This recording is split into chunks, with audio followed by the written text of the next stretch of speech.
Seja muito bem-vindo, esse é o Beta Talk, nosso segundo episódio, e é uma alegria imensa estarmos juntos aqui para refletirmos sobre tudo aquilo que tratamos no domingo, entre tantas outras coisas, mas principalmente por ter meu irmão, brother, camarada, irmãozaço Samuel. Seja bem-vindo, Samuel. Obrigado, meu pastor, meu amigo.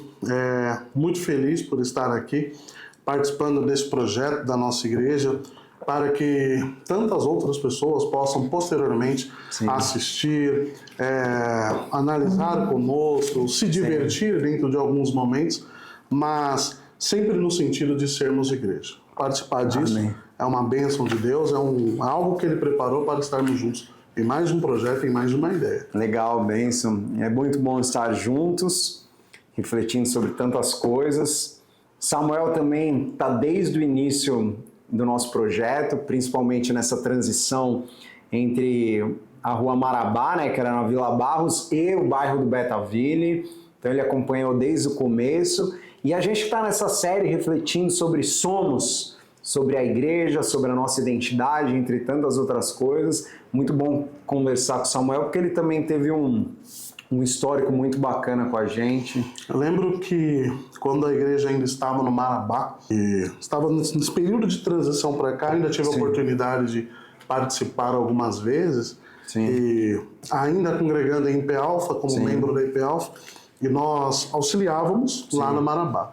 E posteriormente, passando esse tempo, trabalhando a nossa amizade, inclusive, o nosso coração encheu-se de alegria no sentido de vir experimentar e trabalhar junto com você, junto com a Bruna, com o Edu, com o Gelson, na plantação de igreja aqui de Betaville. Isso que é legal. É outro que saiu de uma igreja extremamente desenvolvida. A IP Alpha é a igreja mãe do nosso projeto aqui, da Igreja Presbiteriana Betaville.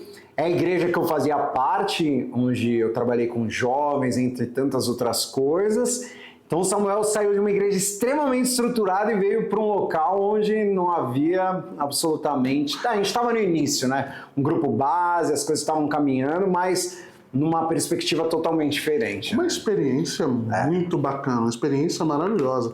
Eu saí de uma igreja constituída, no caso, como igreja em si, e vim para o início de um trabalho, foi a primeira vez. Foi a primeira vez. Foi uma experiência que eu ainda estou vivendo, que é algo que vai para o currículo espiritual.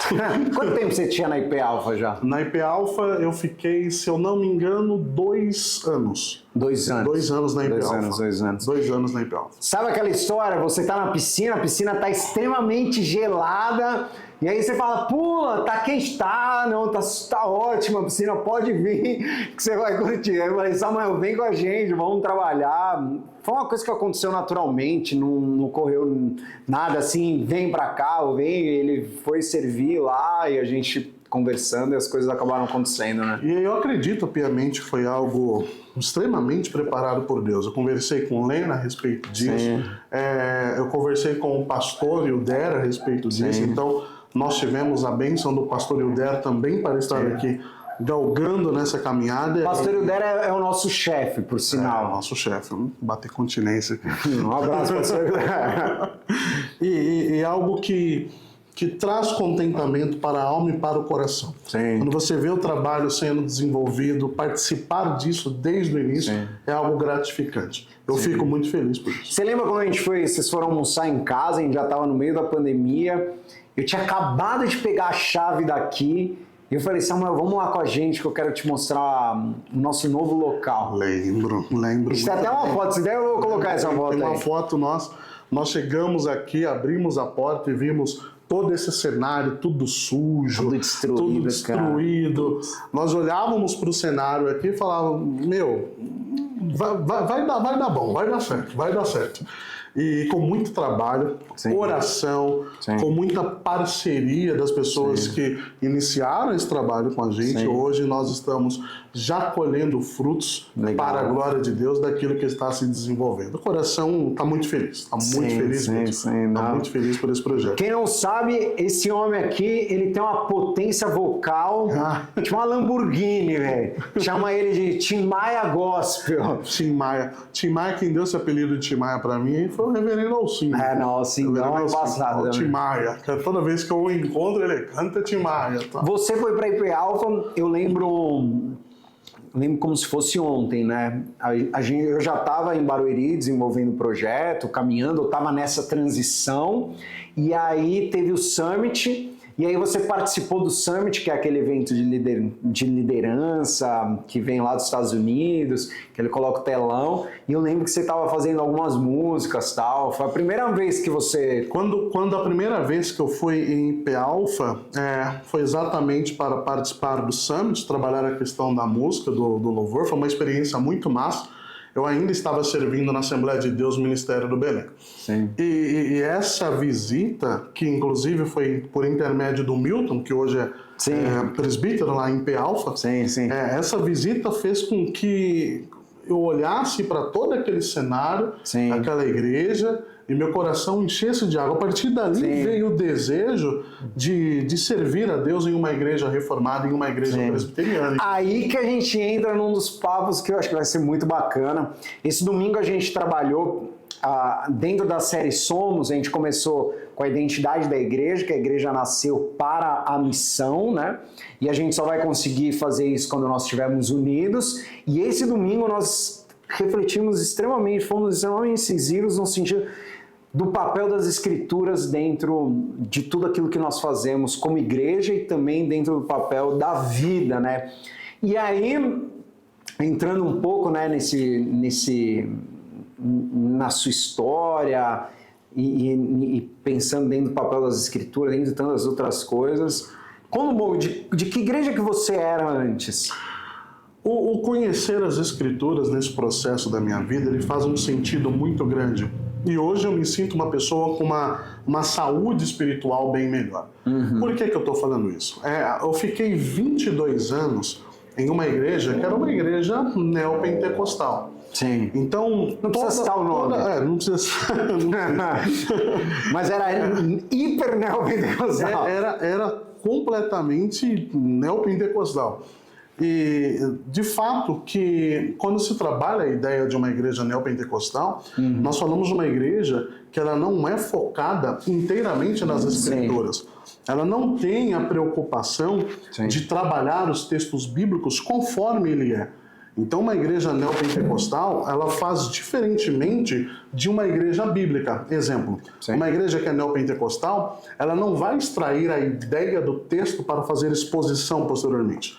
O pregador que trabalha nessas igrejas, por exemplo, na pregação, ele vai fazer o quê? Ele vai ler um texto e vai extrair a ideia de si próprio e vai tentar imputar a sua ideia no texto. Então é algo diferente e foi disso que eu participei, inclusive como pregador. Para quem não sabe, ele tem uns vídeos na internet. Não procurem. Eu vi uma vez um pouquinho porque ele é outra pessoa. Então o velho homem ficou para trás. Inclusive, esses vídeos que eu tenho na internet, eu tentei de todos os modos excluir a conta e eu não consegui. YouTube, então, por favor, faça esse favor pra gente. Eu não consegui excluir a conta. Então, se você ir lá no YouTube e procurar Samuel de Paula, você vai achar um monte de vídeo lá da época que nós servíamos dentro desse não conhecimento bíblico e de como trabalhar. Então, foi uma fase da minha vida que durou 2 décadas aí no caso, uma vez que eu sou aquele crente de berço, né? Durou tanto tempo trabalhando essa ideia. Então, ele lia um versículo, texto fora de contexto, que cria-se um pretexto. Então, a nossa concentração para fazer uma exposição da pregação era muito diferente como nós fazemos hoje, ou como estou aprendendo a trabalhar isso hoje. E qual era o objetivo final? O objetivo era ver uma igreja feliz e alegre, independentemente de como você teria que fazer a exposição do texto. Então, assim, qual que era o foco? O foco era a bênção. Era você aplicar a bênção de Deus na vida do povo. A maioria dos textos, particularmente que eu pregava, trabalhava só a questão de texto. É a mesma coisa de você pegar uma caixinha de promessa. E eu não sou adepto à caixinha de promessa, justamente porque quando você lá só tem promessa.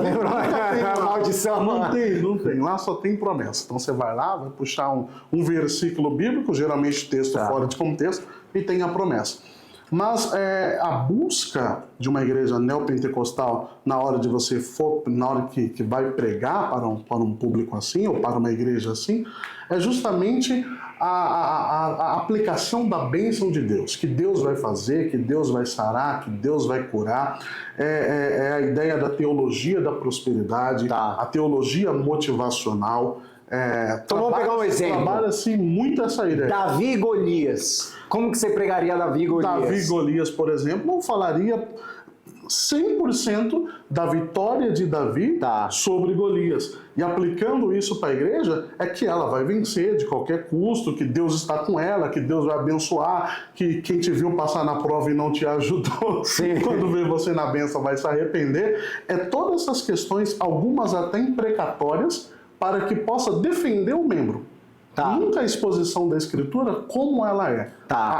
O favor, a ideia é defender o membro, é dizer que Deus tem um plano na sua vida e que você vai ser uma pessoa abençoada independentemente do que aconteça. E uma das coisas que eu falava muito, e hoje eu penso muito naquilo que eu falava, é a ideia do pare de sofrer. Pare de sofrer. Então, chegava esse momento, naquele êxtase, naquele emocionalismo, no ápice da emoção, que você chegava para a pessoa e falava, nunca mais você vai sofrer. E aí, hoje eu entendo que para você não sofrer mais, primeiro que você precisa ser eleito. Segundo, que você precisa, de fato, morrer para não sofrer mais. Enquanto nós estivermos nesse mundo, nós teremos aflições. Cristo deixou isso muito claro.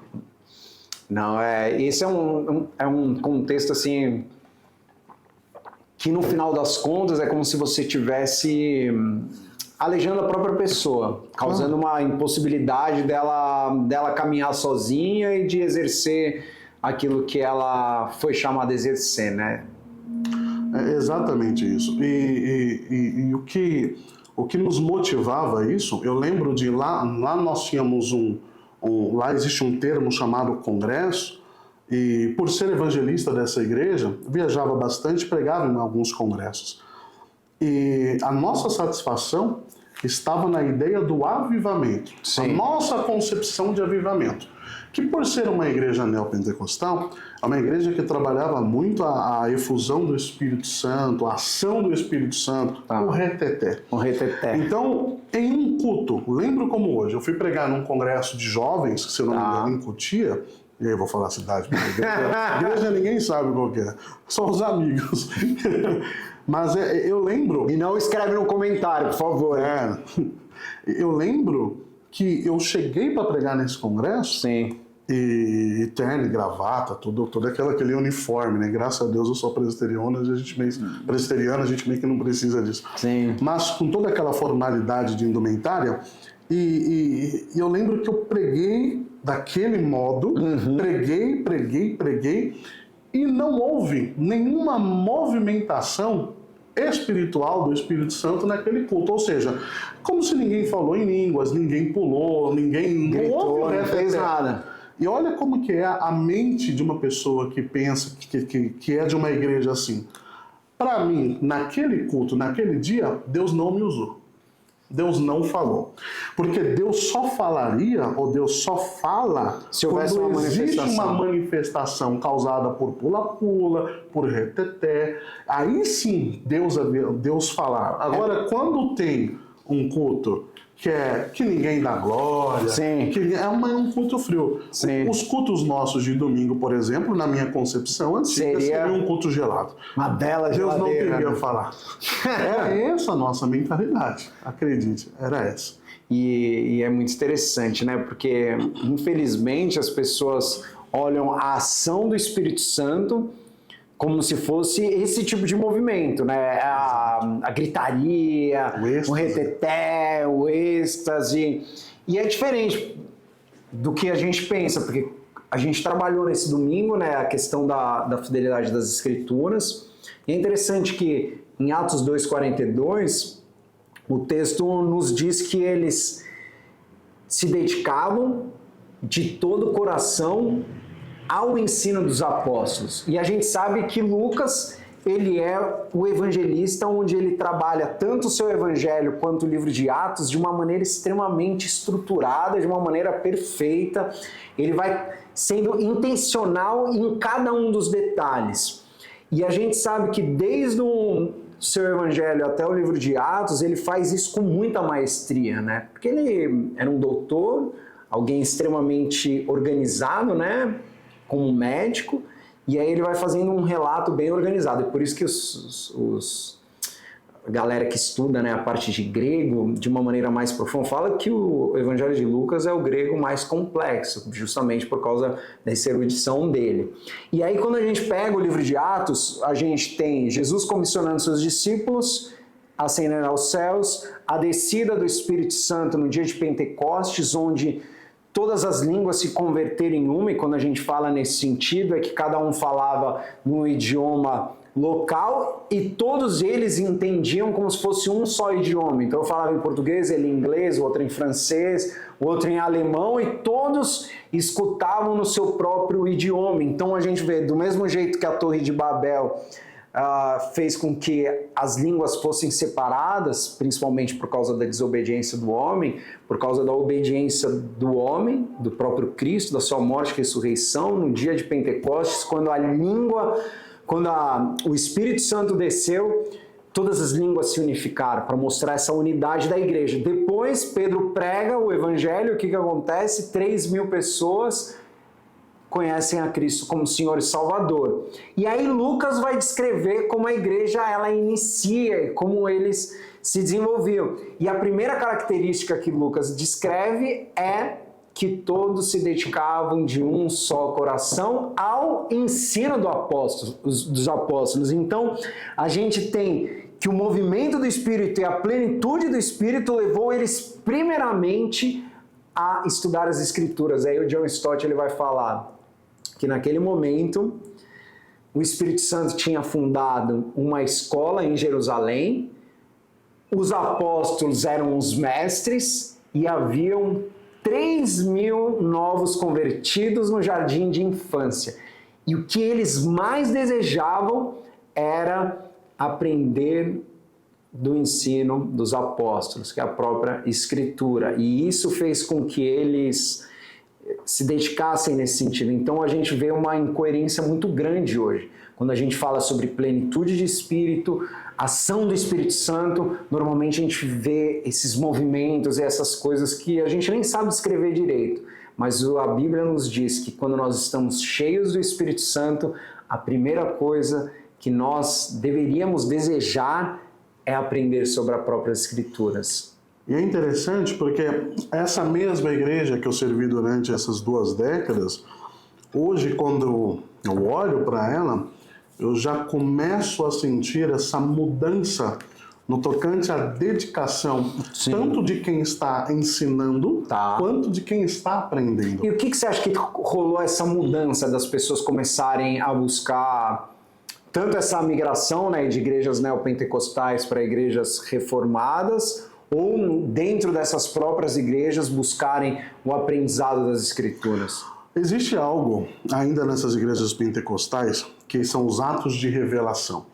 Então a Bíblia Sagrada, a Escritura, para eles, é como se eles interpretassem que não é um livro fechado, que existe espaço para as novas revelações. Sim. E como isso acontece muito nessas igrejas, algumas pessoas que lá estão começando a entender que as coisas não é bem assim que funcionam. Sim.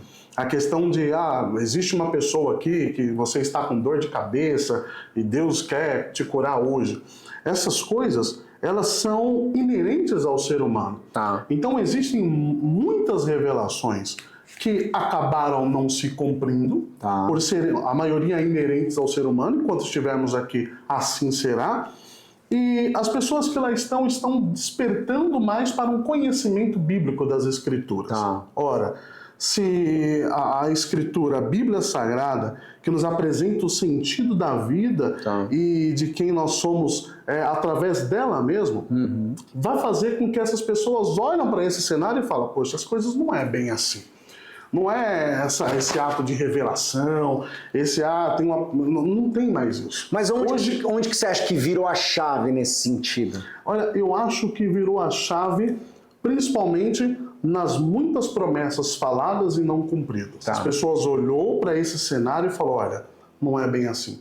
Eu preciso buscar algo mais sólido. Eu preciso entender o que a Bíblia de fato está falando a respeito de tal situação que eu estou vivendo, a respeito de tal situação que eu estou participando. Legal. As coisas começaram a mudar quando as pessoas entenderam de fato que a Bíblia, ela é a palavra de Deus e ela é um livro inspirado. E que o cânon está fechado, não existe Exatamente. espaço para acrescentar algo nela, né? Exatamente. E outra, como não viver a palavra de Deus? Como não viver a realidade bíblica? A palavra de Deus, as Escrituras, a Bíblia fala que ela é viva, que ela é eficaz. Uma vez que a Bíblia fala que ela é viva, está dizendo que ela se move em nós. Tá. É ela que pauta a nossa vida, é ela que nos transforma. Nós acreditávamos muito que a ideia do avivamento era simplesmente um movimento de corpo, um movimento de esqueleto. Sim. Avivamento, ela só vem através das Escrituras, através do arrependimento que a Escritura trabalha em nós. Sim. O Espírito Santo é aquele que trabalha a questão da justiça e do juízo. Sim. Então, uma vez que isso acontece, nós nos arrependemos, causa-se um verdadeiro avivamento. Eu não consigo enxergar um avivamento na vida de uma pessoa que não houve transformação de vida. Sim. O verdadeiro avivamento, ela vem através das Escrituras. E existe uma mudança de vida na vida da pessoa que foi alcançada pela graça divina, através da palavra de Deus. Sem a palavra não tem como a gente ter arrependimento, porque a gente sabe, né, que a palavra de Deus, ela foi a própria lei, a lei dada por Deus, né? Tanto no Antigo Testamento quanto no Novo Testamento, e a gente sabe que a lei dada por Deus, ela tem um papel fundamental. Ela é um holofote, principalmente para mostrar os nossos erros, porque se a gente não tem a lei de Deus, nós não sabemos o que é certo e nós não sabemos o que é errado. Então, quando nós confrontamos a nossa vida com a lei de Deus, uma lei que é santa, que produz vida e que verdadeiramente deseja o melhor para nós, e eu confronto a minha vida e vejo que eu não consigo cumpri-la, eu falo, agora eu estou perdido. Porque para que eu fosse salvo pela lei, eu teria que cumprir com toda a lei. Já que eu confronto a minha vida com a lei e não consigo, eu preciso de um Salvador.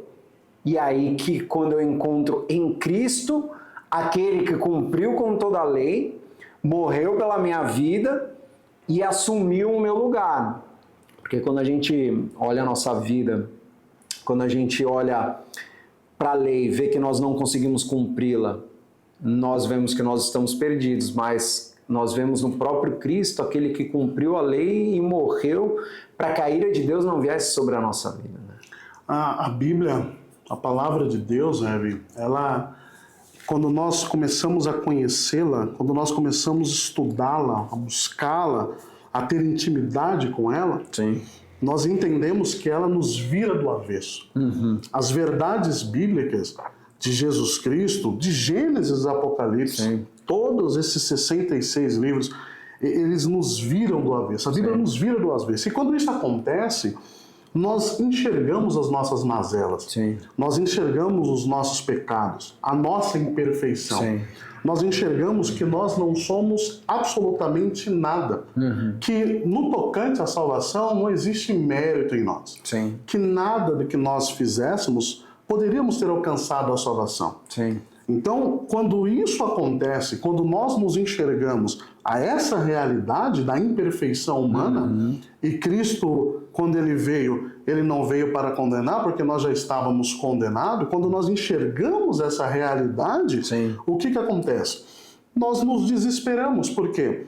E agora, o que nós iríamos, o que poderíamos fazer? O que queríamos fazer para alcançar a salvação e não for condenado?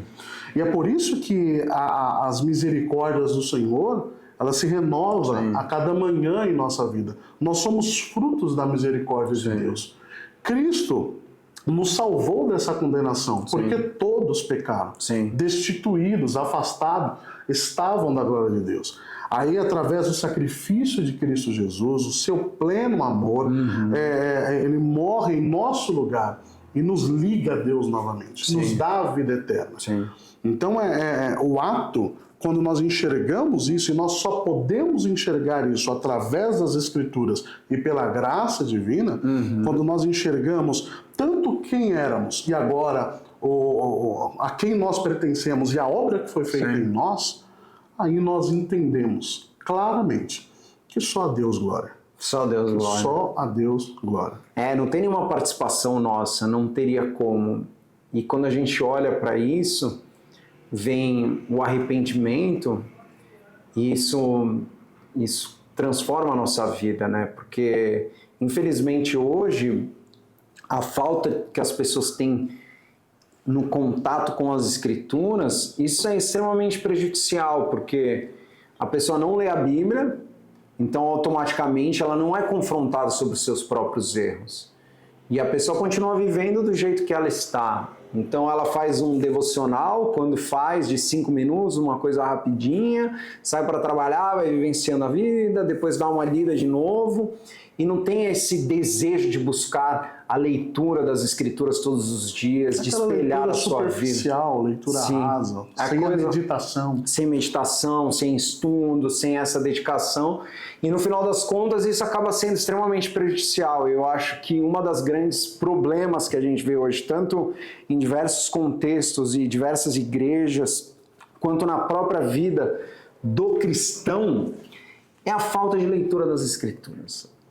Porque, e aí tem os outros pilares que nós vamos trabalhar também nas outras séries, que é leitura e oração. Eu até estava conversando hoje, né, com o Lucas, e ele falou assim, leitura e oração caminham juntas, porque é que nem um pássaro que não voa sem uma das asas. Então não tem como você ter uma vida com Deus sem leitura das Escrituras. E também não tem como você ter vida com Deus sem oração. Então, leitura das Escrituras e oração, elas caminham juntas. Mas a leitura das Escrituras em si, ela que nos revela a vontade de Deus, ela que nos revela o coração de Deus e ela que nos mostra tanto a nossa condição, mas também aquilo que Jesus Cristo realizou pelas nossas vidas, né? Então é um paralelo, é o que eles falam da boa e da má notícia. A má notícia é que a gente estava condenado, como você falou, destituídos da glória de Deus. Jesus não precisava mas nós já estávamos condenados. E a boa notícia é que, por amor às nossas vidas, Deus entregou o seu próprio Filho para que, ao morrer na cruz, Ele nos salvasse, nos livrasse da condenação e nos desse uma nova vida. Uma vida que será transformada pelo poder do Espírito até que Jesus volte e a gente tenha o mesmo corpo ressurreto que Jesus teve na sua ressurreição. Então é uma promessa maravilhosa. Só que até lá nós precisamos caminhar, que Deus santifique as nossas vidas até o poder do Espírito, e o papel das Escrituras nesse sentido é importantíssimo. Como a própria palavra fala, lâmpada para os meus pés é a tua palavra. Exatamente. Agora, o interessante é que, conhecendo tudo isso, porque as pessoas vêm à igreja, Sim. e elas ouvem as pregações, Sim. e conhecendo toda essa ação, essa benevolência, Sim. esse ato de amor divino Sim. da Trindade para conosco, ainda existem, e não são poucos, aqueles que não têm essa intimidade, não buscam essa intimidade Sim. com a palavra de Deus, com a Escritura. Enquanto que, se você for olhar algumas fontes, alguns sites que tratam essa questão do desafio cristão, ainda existem muitos países que têm sede de ter a Bíblia Sagrada em suas mãos. E não tem. E isso é algo que tem que fazer com que a pessoa que se diz salva e cristã Sim. reflita. E por que você acha que as pessoas não leem as Escrituras? Não sei, joguei no ar. Qual é a tua opinião? Eu já tive algumas conclusões, mas qual é a tua opinião? Por que as pessoas não leem a Bíblia? Olha, alguns dizem que a questão da leitura envolvendo a Bíblia é algo cultural do nosso país. Por exemplo, Sim. que o brasileiro não tem essa cultura de ler. Outros vão dizer que, devido ao ensinamento de algumas igrejas que não trabalham muito o conhecimento das Escrituras, mas simplesmente ouvir o que o pregador está falando Sim. é o suficiente. Outros vão dizer que as pessoas têm preguiça de meditar nas Escrituras. Preguiça de ler. Exatamente, preguiça de ler. Porque a Bíblia não é simplesmente ler, como você falou, Sim. esses devocionais rasos que é feito. Sim. A Bíblia é meditar. Sim. A Bíblia é você sentar com ela ali, orar a Deus, ler as Escrituras, respirar, refletir aquilo que você está lendo. Isso é um devocional completo. Sim. É um devocional que deveria ser feito por nós diariamente. Mas outros são a preguiça. Tá. Fato é que tem várias informações que faz com que as pessoas não leem a Bíblia. Tá. O que você acha a respeito disso, inclusive? Eu já ouvi algumas pessoas dizendo que a Bíblia é muito difícil, que a linguagem é muito difícil. Aí a gente fala, não, você tem diversas linguagens mais acessíveis, contemporâneas, entre todas as outras coisas, e você tem até Bíblias que são parafraseadas, que te ajudam a ter uma compreensão maior. Então, às vezes eu ouço isso.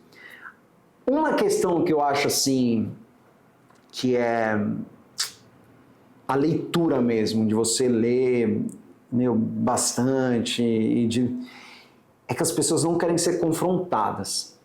E isso é uma das coisas assim... É o egocentrismo. É o egocentrismo, não querem sair da zona de conforto, e aí elas leem simplesmente aqueles textos que convêm a elas. Salmo 23, Salmo 91, às vezes Romanos 8, ninguém pode se separar do amor de Cristo, entre tantos textos que são textos chaves da vida cristã, mas que tem outros textos, né? Então, que muitos leem segundo a sua própria ótica, né? Eles não têm uma perspectiva hermenêutica ou uma maneira de interpretar. Eles leem simplesmente...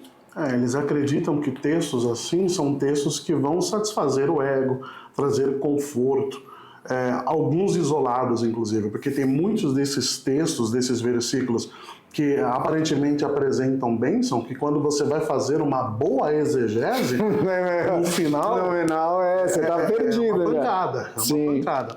Mas infelizmente existe isso. O problema é que as pessoas têm essas questões de não ler as Escrituras, mas, diferentemente, lê livros de autoajuda. Lê livros de autoajuda. E se aplicam mais em livros de autoajuda porque é exatamente isso que você falou. É uma boa. A Bíblia nos confronta, ela mostra de fato que nós não estamos no controle. Sim. A Bíblia fala que o controle da nossa vida não está em nossas mãos, que Deus decretou todas as coisas e que nós vivemos conforme a vontade de Deus. E o ser humano, o humanista, quando se trata a respeito de ele não estar no domínio das coisas que faz, que ele não está no controle das coisas que ele faz, já é um problema, ele já quer arrumar uma briga, porque para ele está no controle de todas as coisas e ele nunca quer perder o controle disso.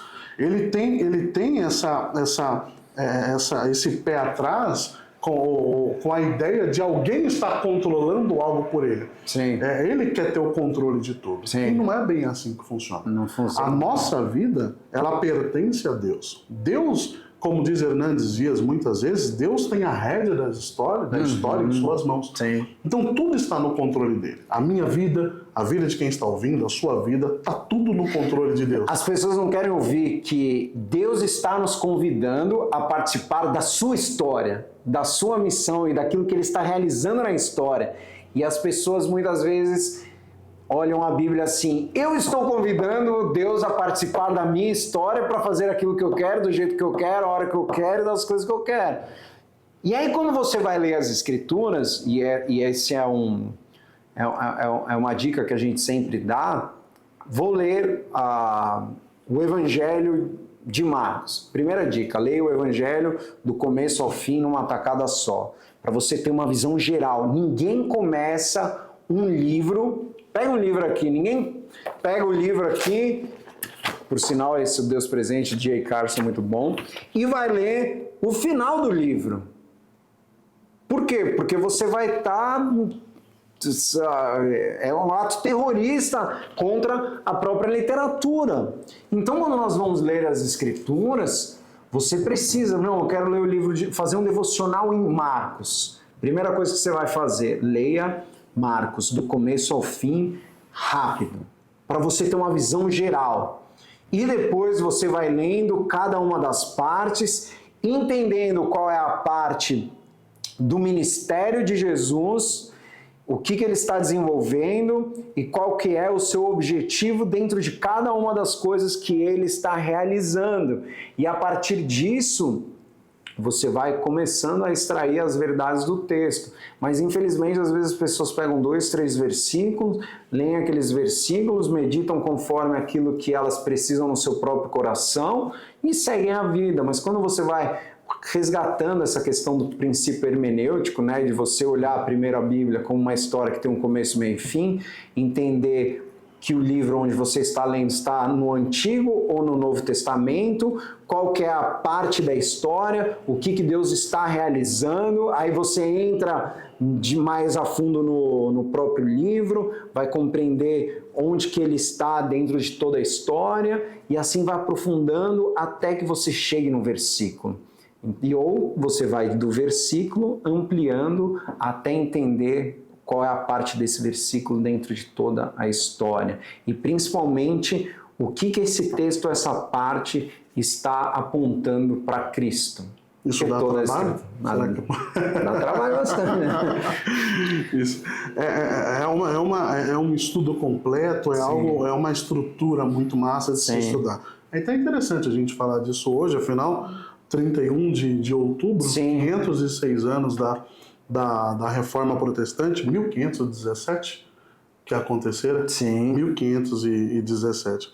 É bastante interessante e é muito bom nós encontrarmos pessoas que nos ensinem isso, que nos levam a entender questões como essa. Infelizmente, na época, nós pegávamos a Bíblia, abria, escolhia um capítulo, um versículo para ler, entendia-se daquele jeito e aplicava-se daquele jeito. E é uma responsabilidade muito grande porque, querendo ou não, você acaba influenciando pessoas a entenderem a Bíblia de modo errado. E isso é um problema. Inclusive que eu oro para... Estava conversando com o Alê esses dias, porque o Alê, ele veio das mesmas águas que eu. Inclusive eu ia colocar isso na pergunta anterior. A igreja reformada, a igreja presbiteriana principalmente, ela vem recebendo muitas pessoas do meio pentecostal. Esse trabalho, por exemplo, que nós estamos realizando aqui em Betaville, de plantação de igreja, ele mostra muito isso. Então, apesar de ter passado pela IP Alpha, eu sou um cara que vim de uma igreja neopentecostal, e tem outros que estão aqui que aos poucos vão meio que se revelando. Mas eu conversava com a Lê, e eu falava da responsabilidade que nós temos em falar coisas que não estão nas Escrituras. E naquela ocasião falávamos coisas que não estavam nas Escrituras. Simplesmente para provocar uma emoção. Para provocar uma emoção, porque achávamos que a ação do Espírito estava na emoção, que era causado pela entonação de voz. Então, você pega, por exemplo, essa questão que essas igrejas têm de expulsar demônio. Então, a ideia não é simplesmente o nome de Jesus, é a entonação da sua voz. Você tem que gritar para o bicho ficar surdo e não, vou sair porque senão eu vou acabar ficando surdo, eu vou embora. Mas e a gente vê que não é isso. Não é o nome de Jesus numa situação como essa. É ler a palavra, meditar, é ter alguém para ensinar. E hoje eu sou muito grato a Deus pelas pessoas que Deus ele colocou em minha vida para poder me ensinar a manusear corretamente a palavra de Deus. E nós estamos trabalhando isso. Dá trabalho, né? Até na minha vida foi assim, porque eu lembro que eu comecei a faculdade de Direito, eu comecei com muita alegria no coração, quero ser advogado, quero falar bem, quero proferir o português escorreito no vernáculo, quero ser o cara... E aí eu comecei a faculdade de Direito e parei a faculdade de Direito. Eu vi que não... Aí depois, eu lembro que antes disso tinha feito uma administração no Senai, aí parei com o Direito, depois eu comecei a fazer a Faculdade Teológica Batista de São Paulo. Certo. Aí o que eu falei? Vou fazer teologia, vou fazer a faculdade teológica Batista de São Paulo. Aí comecei a fazer a faculdade. Aí eu comecei a focar no futuro. Eu falei, eu preciso deixar a faculdade de teologia aqui, eu preciso me preparar para uma outra coisa, sempre olhando para o futuro. É aquilo, querendo ter o controle do futuro nas minhas mãos, esquecendo que isso está nas mãos de Deus. Sim. Aí não concluí, parei. Aí tempos atrás fui para o análise e desenvolvimento de sistema. Comecei, parei. Aí eu olhei, sentei, peguei um dia e lá na IP Alpha, você sabe muito bem, que lá você tem aquele espaço de oração. Sim. Aí eu entrei lá, dobrei o joelho e eu conversei com Deus, falei, Deus, o que o Senhor quer de mim? Fala. Fala. Se eu fosse um pentecostal, eu ia falar, o que tu queres comigo na terra? Aleluia. Eis aqui.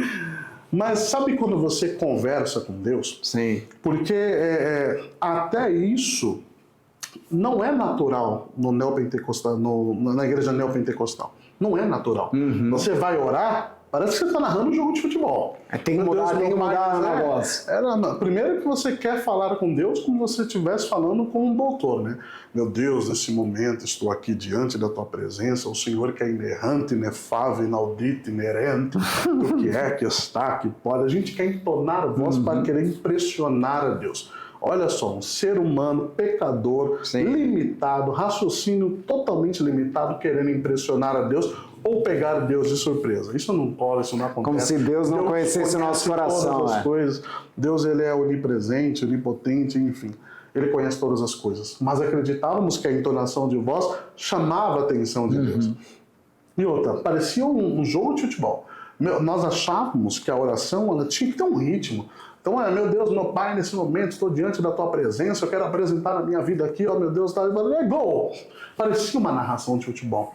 E com o passar do tempo e com as instruções que fomos recebendo, é uma conversa com Deus. E aí eu tive essa conversa com Deus, falei, Deus, o que o Senhor quer da minha vida? Sendo bem transparente para aquele que já sabe de todas as coisas.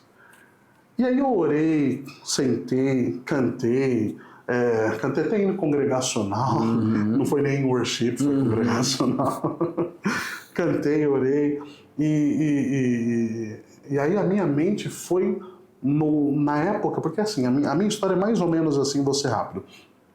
Eu sou filho adotivo. Tá. Então a minha mãe, casada há 13 anos com meu pai, eles não podiam ter filhos. Tá. Meu pai não podia ter filhos.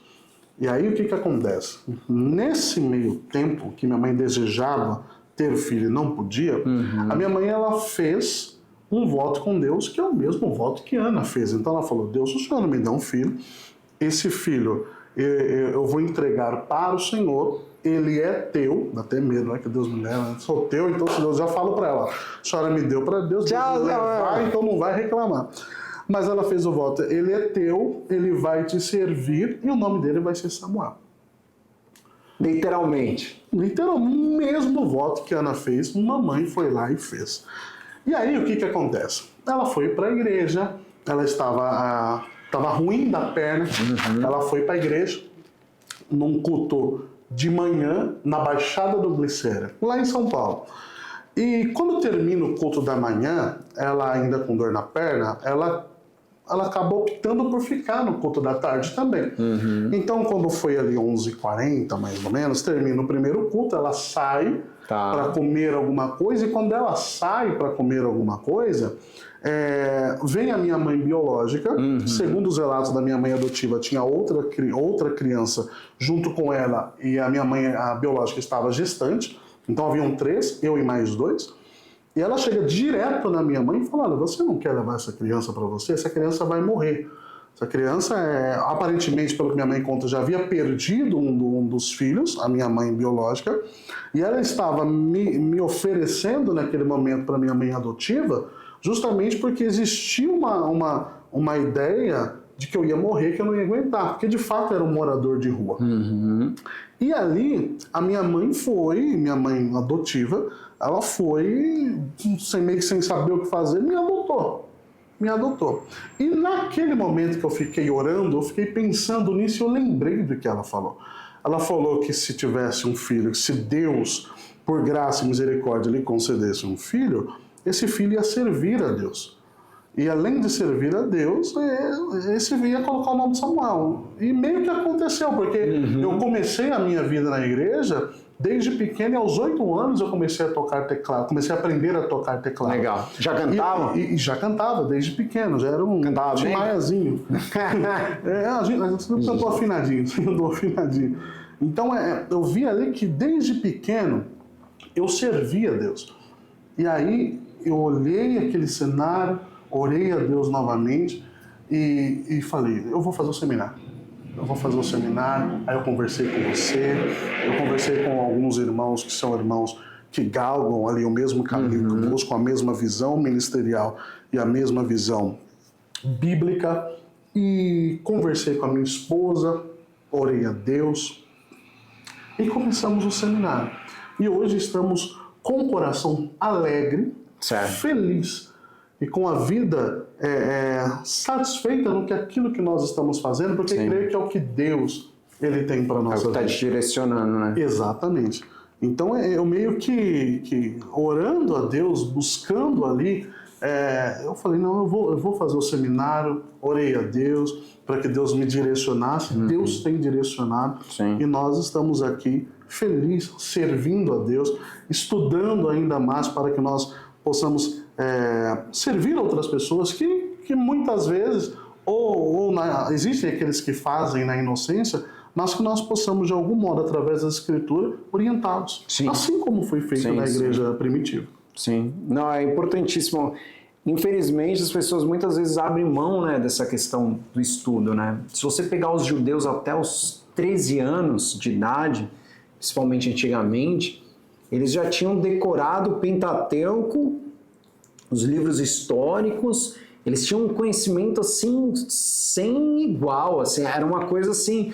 Por isso que a gente cobra muito e fala muito sobre essa importância de ler as Escrituras, porque ela que vai moldar as nossas vidas. Só que a gente sabe que para nós conhecermos mais o que a gente vai precisar, a gente precisa estudar. E essa foi um pouco da minha história também, nesse sentido, assim.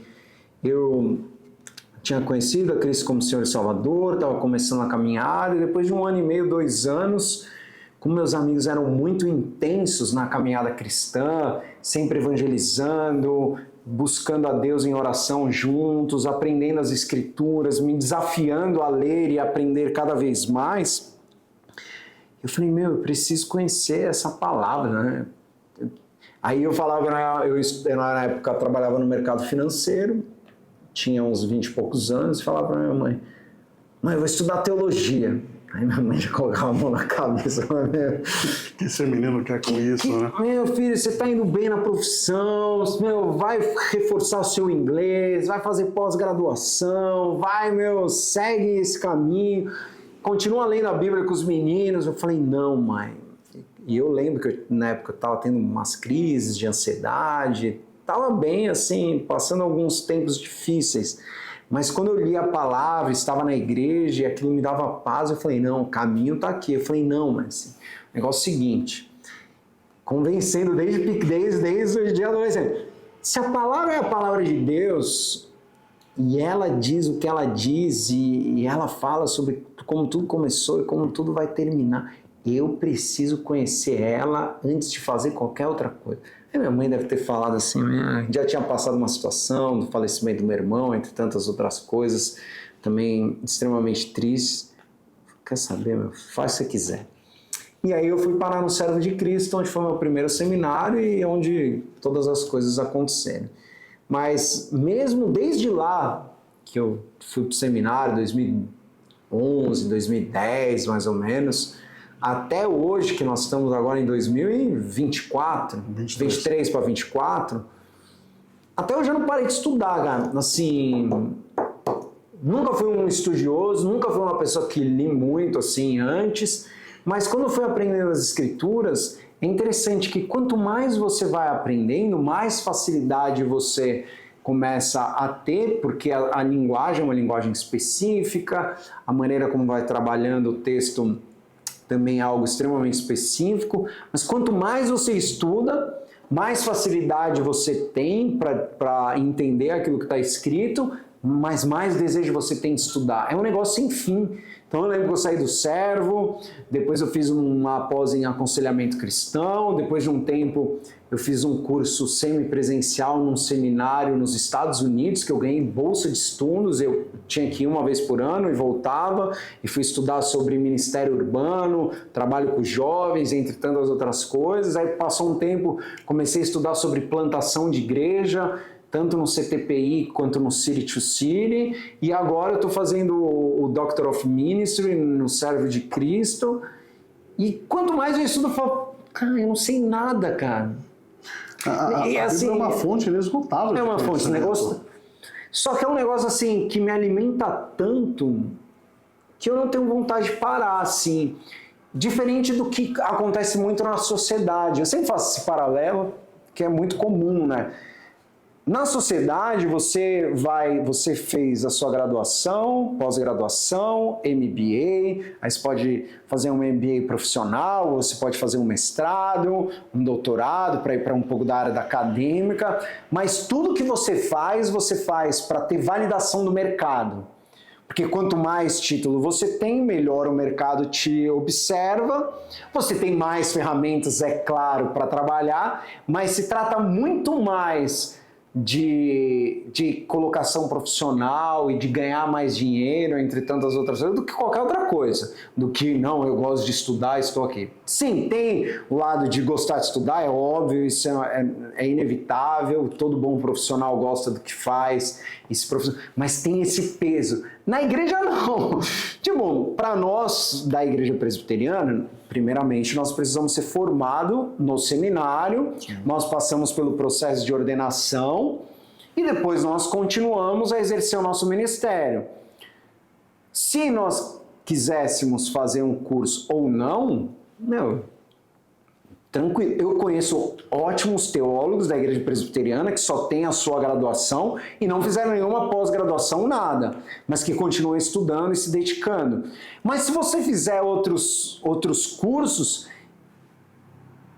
para a igreja isso não vai mudar muitas coisas assim. Então, para nós, a motivação principal, pelo menos para mim, eu não quero saber de título, diploma, nem reconhecido pelo MEC, entre tantas outras coisas, mas o meu negócio é assim, você aprender mais de Deus, ter o coração transformado, conhecer pessoas, histórias, estar em contato com as coisas que estão acontecendo dentro da vida cristã como um todo, né? Dentro da igreja, dentro do ambiente total, assim, né? Eu acho que é uma mistura de tudo. É amizade, é leitura, é caminhada. É comunhão. É comunhão. Eu lembro, você falando assim, eu, enquanto evangelista, eu preguei para grandes públicos. Eu preguei para muitas pessoas. Qual foi a maior igreja que você pregou? Olha, eu já preguei em Ouro Oeste, preguei para aproximadamente 4.000 pessoas. É coisa, né? Só que assim... É aquela coisa. Levanta a mão e dá glória. Então você não precisa muito... Não precisa ficar virando folha da Bíblia. Sim, não precisa. Não precisa fritar a cabeça, não né? Esquece. Exegese, nem sabia o que era. Esquece. Mas hoje, eu não posso dizer que o meu maior contentamento não é nem pregar para a multidão. Sim. Antigamente eu gostava, vamos viajar, vamos pregar, vamos para Paraná, vamos pregar no Paraná, vamos pregar em Minas Gerais, vamos pregar lá no Paraguai, vamos. Enfim, ia viajar pregar. E o contentamento estava nisso. Sim. Mas hoje o meu coração ele arde. E existe um prazer incomensurável quando eu sento para ter um bate-papo a respeito das Escrituras. Sim. O prazer de ensinar aqueles que estão aprendendo.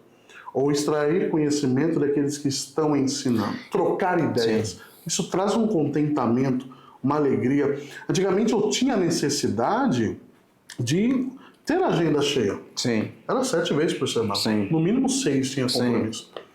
Hoje, o meu contentamento está em servir a minha igreja. Sim. Aonde eu sou membro, aonde eu frequento. Então, você vê que até isso quando você começa a conhecer as Escrituras, isso é moldado. As Escrituras moldam tudo, né? Exatamente. Isso é moldado, isso é trabalhado em nós. E essa fome de conhecimento no tocante às Escrituras, que não é a fome de conhecimento que nós temos numa questão didática secular, por exemplo, numa graduação de faculdade para as questões de trabalho ou profissionais, isso porque a nossa vida, ela não é uma vida finita. Uhum. Nós estamos aqui, mas logo nós estaremos vivendo a eternidade com Deus. Sim. E na eternidade ainda estaremos conhecendo sobre Deus. Sim. E não iremos conseguir esgotar essa fonte de conhecimento. Ela é inesgotável, é algo lindo, é algo maravilhoso de se viver. E só tem essa preciosidade aquele que é eleito, que é escolhido por Deus para viver essa realidade. Sim. Entende? Porque a gente estuda, né, mais as Escrituras para conhecer mais o coração de Deus e ter um relacionamento verdadeiro com Ele, né? Exato. A boa teologia, ela nos leva a uma vida de oração, ela nos coloca em joelho, porque quando nós vamos aprendendo ainda mais sobre Deus, sobre a sua grandeza, sobre a sua obra, entre tantas coisas que Ele realizou e que estão registradas na Bíblia, a gente se rende em adoração, fala, Deus, obrigado por tudo que o Senhor tem realizado, obrigado pela oportunidade que eu tenho de estar junto contigo, obrigado pela oportunidade que eu tenho de te servir, obrigado por ter essa consciência sobre a vida entre tantas coisas que o Senhor tem colocado no meu coração. Eu sei que não é mérito, eu sei que é a sua vida. Então é muito legal porque você vai aprendendo.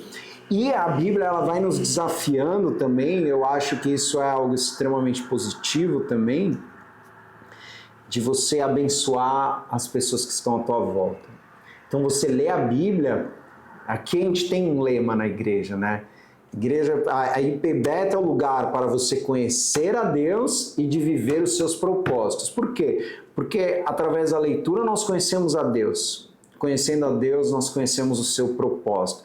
E aí nós vemos que Deus está convidando as nossas vidas a viver a vida de Cristo no nosso cotidiano, para que juntos a gente faça parte da sua missão. E isso é uma das coisas assim que é o único estudo que você fala diretamente com o autor, ele transforma a sua vida e ao mesmo tempo ele te impulsiona a viver uma vida diferente. E quando a gente pensa na Bíblia, a gente olha ela também como uma fonte de prosperidade, né? A gente fala que a Bíblia, quanto mais nós temos contato com ela, mais próspero nós nos tornamos. Só que aí é uma prosperidade diferente do que é pregado, né? Porque prosperidade no sentido bíblico, ele é o quê? É se tornar cada dia mais parecido com Jesus.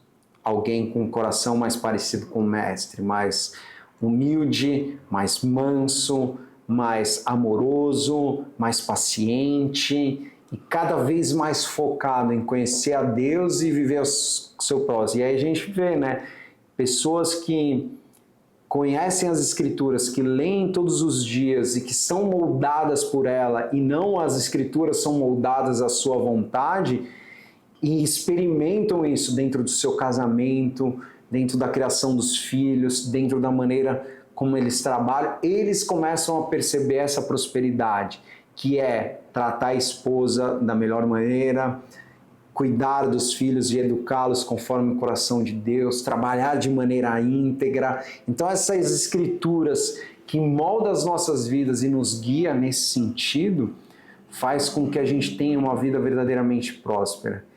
E, infelizmente, hoje nós temos a segunda teologia da prosperidade, que é a teologia do coach. Como que você tem visto a maneira como eles... É parecido com o que acontecia no seu outro contexto? Não é muito parecido, porque o coach ele é bem mais organizado em alguns pontos.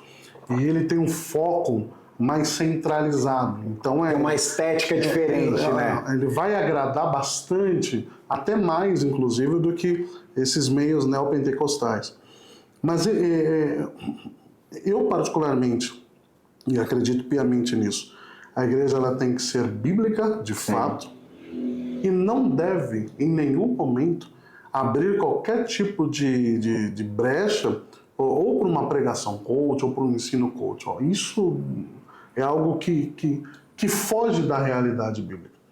Nós temos que ser uma igreja bíblica, que prega as Escrituras. Sim. Que, como eu sempre falo isso no trabalho, no sentido de profissão, por exemplo. Sim. Que não é a empresa que tem que se moldar ao funcionário. Tá. E ao funcionário que tem que moldar a empresa.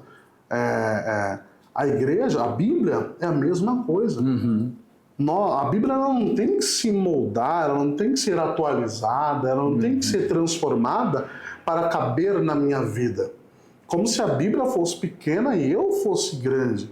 Como se a Bíblia fosse algo que tem que me favorecer dentro de uma obrigação. E o coach, a teologia coach, o pregador coach, ele vai mostrar muito essa questão. De que a Bíblia ela pode ser mudada um pouquinho aqui para caber, para que ela caiba dentro da tua situação, para atender a sua demanda. O foco é o indivíduo. O foco é o ser humano, é a ideia do humanismo. O homem está no centro, não é Deus que está no centro. Então, você, por exemplo, é o ponto fraco de Deus. Você, acho que é o centro de Deus que fala, né? Alguma coisa do tipo. E isso vai fazer com que as Escrituras vai sendo deixadas de lado e, na verdade, a glória vai ficando para o homem. Sim. E não para Deus, que é digno de glória. Sim. Então, esse trabalho coach, essa teologia coach, que trabalha muito teologia da prosperidade, teologia do ego, não, você tem que ser feliz, você é obrigado a ser feliz. Se algo não está certo na tua vida, é porque alguma coisa de errado você fez, Deus não permite o sofrimento, não, isso é errado. A Bíblia diz que o próprio Jesus disse que no mundo nós teríamos aflições. Sim. Ele nunca ocultou essa verdade de nós. Então, a vida, enquanto aqui na Terra, é uma gangorra. Vai ter dias que nós vamos estar lá em cima, outro nós vamos estar lá embaixo. Assim é a vida. Sim. É o pecado. Sim. Então, uma vez que nós transgredimos a lei de Deus, a vontade de Deus, nós somos desobedientes, ora, nós enfrentamos consequências desse pecado. Um dia para os eleitos, tudo isso passará, seremos plenos, santos como Deus é. Mas uma teologia, um ensino, como os coaches muito trabalham, que trabalha o egocentrismo, que trabalha que o homem é o centro, precisa ler muito o Ego Transformado. Esse livro do Tim Keller, Ego Transformado, ele é fininho, bem fininho, mas é um tijolo, velho, uma tijolada, você né? solta aquele livrinho uma tijolada, na cabeça, né? Não, é um livro que fala muito ao nosso coração e que trabalha muito essa questão do ego. E as escrituras ela é fundamental para anular o nosso ego, né? Que é o que o Tim Keller ele trabalha. No livro ele vai falar que nós nem temos que inflar o nosso ego e nem a comiseração, né? Eu sou um coitado e tal. Então você não tem que ficar feliz quando ficam te aplaudindo e você não tem que ficar triste quando estão te criticando. Você tem que anular. Então quando te criticam, cara de samambaia, quando te elogiam, cara de samambaia, porque todas as coisas são para a glória de Deus. E sabe que a nossa identidade, ela não deve estar naquilo que nós estamos fazendo, mas a nossa identidade está em Deus. E quando nós estamos em Deus, nós entendemos o nosso papel aqui, através das Escrituras, exercemos o que fomos chamados, e se for algo muito bom, glória a Deus. For algo muito ruim, nós pedimos perdão e refazemos aquilo que fomos chamados a fazer. E isso, sem dúvida nenhuma, é fundamental. E é uma das coisas que a gente trabalhou nesse domingo, né? Da mesma maneira que uma casa, ela precisa de uma fundação muito bem feita, mas muito bem feita. A gente sabe que os engenheiros fazem o desenho, escolhem os locais onde eles vão bater estaca, eles perfuram, bate estaca, aí eles concretam, colocam uns ferros, formam as sapatas para que depois venham as colunas, né?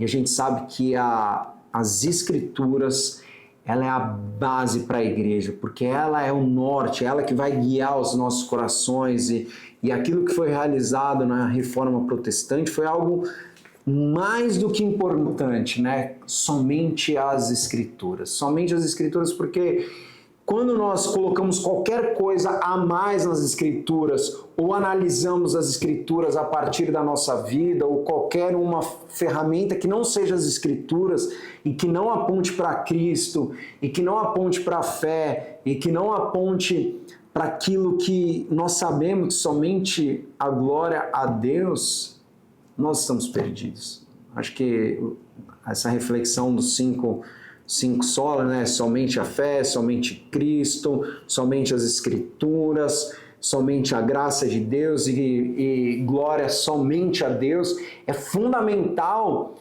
porque nós somos, infelizmente, parasitas, né? Que queremos comer pelas beiradas, usufruir daquilo que nós desejamos e jogar o resto fora. Mas quando as Escrituras são analisadas pela própria Escritura e ela começa a moldar a nossa vida, é como essa casa que é firmada na rocha, né?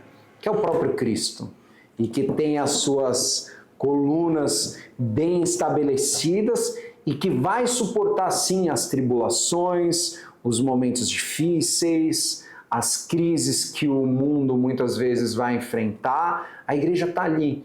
Nós estamos aqui para que, através das Escrituras, possamos responder às perguntas que as pessoas estão fazendo, não de acordo com aquilo que elas querem, mas de acordo com algo que muitas vezes elas não querem, que é a própria Bíblia, que é a palavra de Deus e que realmente vai confrontar o pecado, mas que principalmente vai buscar o quê? A transformação das pessoas. E isso, com certeza, é uma das coisas mais importantes para a minha, para a sua vida.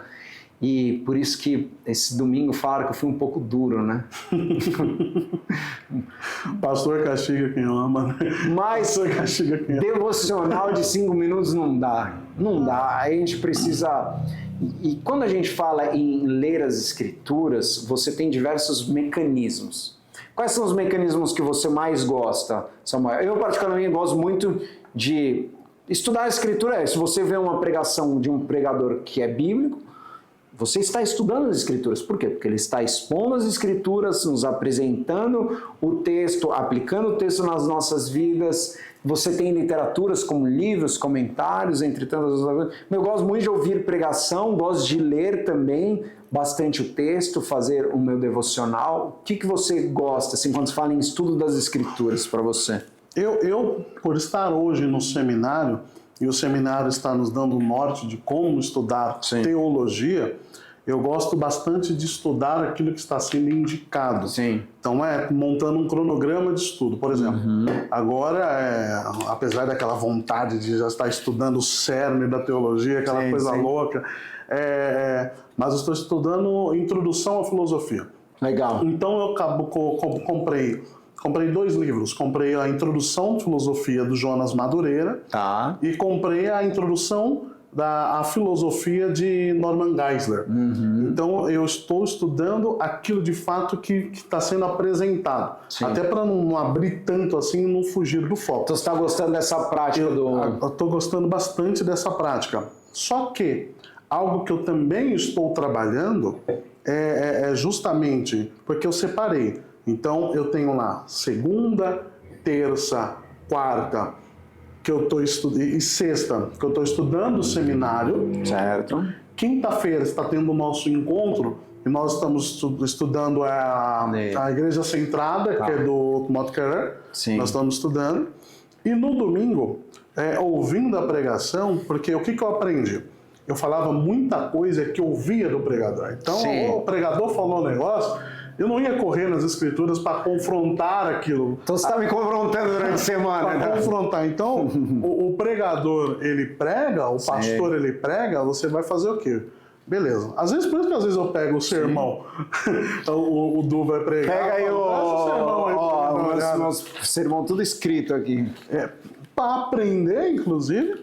E para olhar, porque acho que todos tem que ter isso. Sim. O pastor pregou, graças a Deus, a nossa igreja, aqui em Betaville, é uma igreja bíblica. Sim. Nós temos, como pastor, nós temos aqui uma palavra saudável. Sim. E quando você fala de uma palavra saudável, não é que não tenha palavra exortativa, mas independentemente se for exortativa ou não, é a palavra que vai trabalhar a nossa imunidade espiritual. Então a ideia é você pegar aquela pregação, aquilo que foi falado, e quando chegar em casa, trabalhar aquilo, continuar aquilo.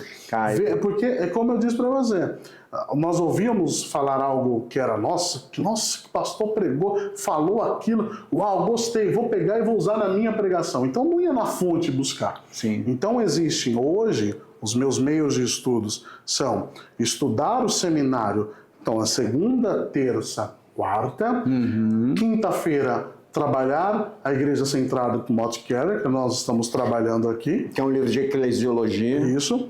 E no final de semana, e domingo especificamente, trabalhar o que foi pregado. E se alimentar disso. Eu acho que é uma divisão bacana. Muita coisa para ser tratada, mas fazendo essa divisão eu consigo trabalhar bem, consigo absorver bastante informação. Tô de olho nas suas pregações. Tá de olho nas suas pregações. Tô vendo se...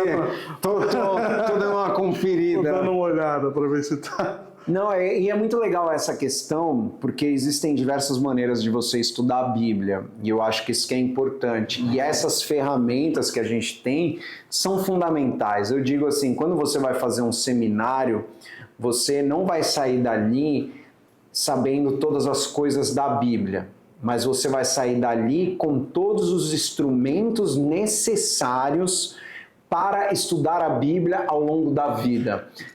E aí você tem as matérias das línguas originais, você tem exegese, você tem hermenêutica, entre tantas outras, para que através disso você venha estudar a Bíblia e ter um conhecimento dela. Então muitas vezes as pessoas perguntam, você estudou no seminário, mas seria impossível da gente estudar tudo aquilo que as Escrituras dizem. Então, isso é extremamente importante. Nós estudamos no seminário para aprender essas ferramentas, para que através dessas ferramentas a gente analise o texto e consiga fazer uma pregação, consiga fazer um estudo bíblico, consiga fazer um aconselhamento bíblico, entre tantas outras coisas. Então, é fundamental isso, assim, e eu gosto tanto de utilizar essas ferramentas que Deus, graças a Deus, me abençoou através do seminário, mas também eu ouço muitos pregadores, tanto em inglês quanto em português, depende do tema que a gente vai ser desenvolvido. Eu gosto de ler livros, então eu tenho minha biblioteca, onde eu vou lendo os livros e vou aprendendo.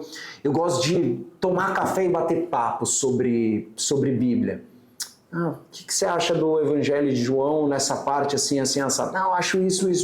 Quando você está discutindo, como a gente está fazendo aqui, a gente está aprendendo, a gente está colocando, expondo. Então, esses bate-papos são também extremamente importantes.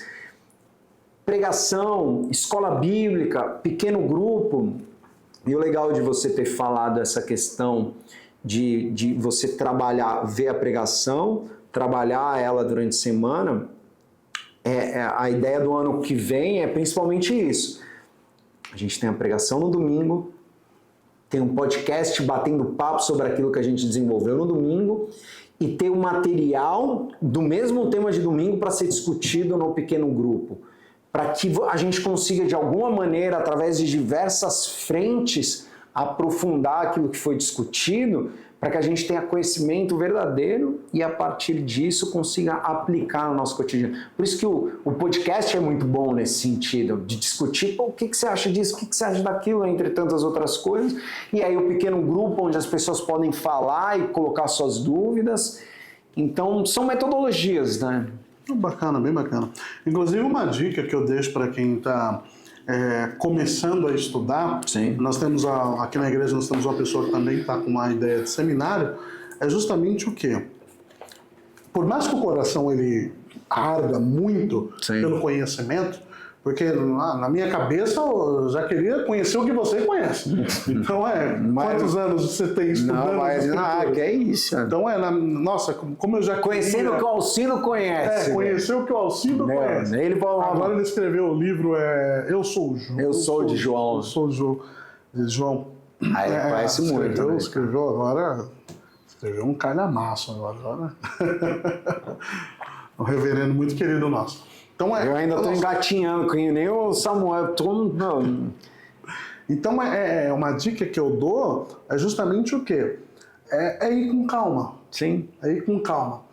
Porque, como eu disse, você tem uma vasta experiência. Sim. Então, para chegar no conhecimento que você tem, demanda anos de estudo. Você foi estudar no exterior, por exemplo. Então, começar e ir trabalhando aquilo no seminário, por exemplo, ir trabalhando aquilo que está sendo proporcionado e oferecido a trabalhar. Que se não entende de uma matéria, não entendo de eclesiologia. Calma, tu vai chegar lá. Sim. É só não ser um garoto de internet que quer debater todos os temas Cara, eu nunca discuti internet, cara. Nunca consegui. É um lugar de uma vergonha. Terra de ninguém. Todo mundo quer debater sobre todo mundo, e aí você vê com ideias totalmente distorcidas, que não tem conexão nenhuma com o tema que está sendo tratado lá. Então, eu também não sou um cara de discutir internet, eu acho isso muito, muito, muito feio, inclusive. Sim. Então, vai com calma. Estuda, vai trabalhando o que está sendo proposto, e aos poucos você vai agregando essa bagagem. Vai debatendo, ou melhor, conversando com alguém a respeito disso. O café com teologia é uma mistura muito boa. Inclusive. Agora não dá para ter café porque a gente está à noite, que se eu tomar café eu não vou dormir. Não dorme mais. Mas é uma mistura muito boa, mas exatamente, é o bate-papo, é conversar sobre o que foi pregado, o que foi estudado, e isso aos poucos, isso vai trabalhando o exercício de conhecimento das Escrituras. E o que é legal também, você está no início dessa caminhada, provavelmente você já tem algumas preferências, mas quanto mais você caminha, parece que vai afunilando assim, no sentido de que, porque você tem línguas originais, você tem toda a parte de hermenêutica, exegese, homilética, aí você tem teologia bíblica, sistemática, filosófica, entre tantas outras coisas. História da igreja. E você não vai saber, você começa assim e vai afunilando. Por que vai afunilando?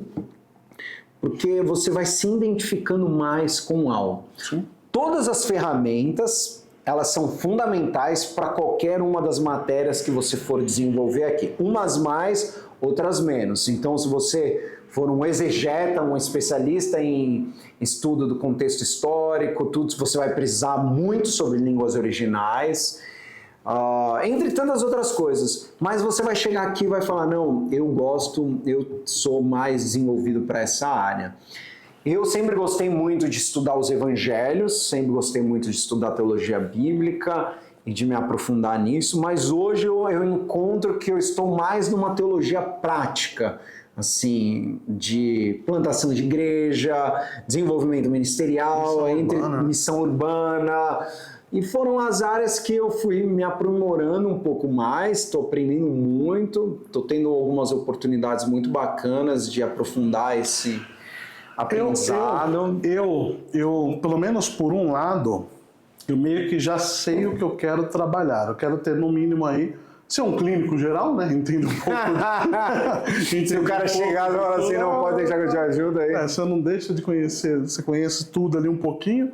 Mas por ser músico, eu quero trabalhar algo voltado para a música, então música e teologia. Teologia do culto. Teologia do culto, da música. Eu quero trabalhar crítica textual, porque tem muitas músicas que são cantadas. Graças a Deus a nossa igreja é sadia, mas tem muitas músicas que são cantadas, que são tratadas como louvor a Deus e na verdade é louvor ao homem. Então eu quero trabalhar, um lado eu quero trabalhar isso, que é a parte musical, teologia e música, quero trabalhar isso, me especializar nisso, especificar nisso. E um outro lado eu estou desenvolvendo, trabalhando. Eu sou muito adepto à soberania de Deus. Legal.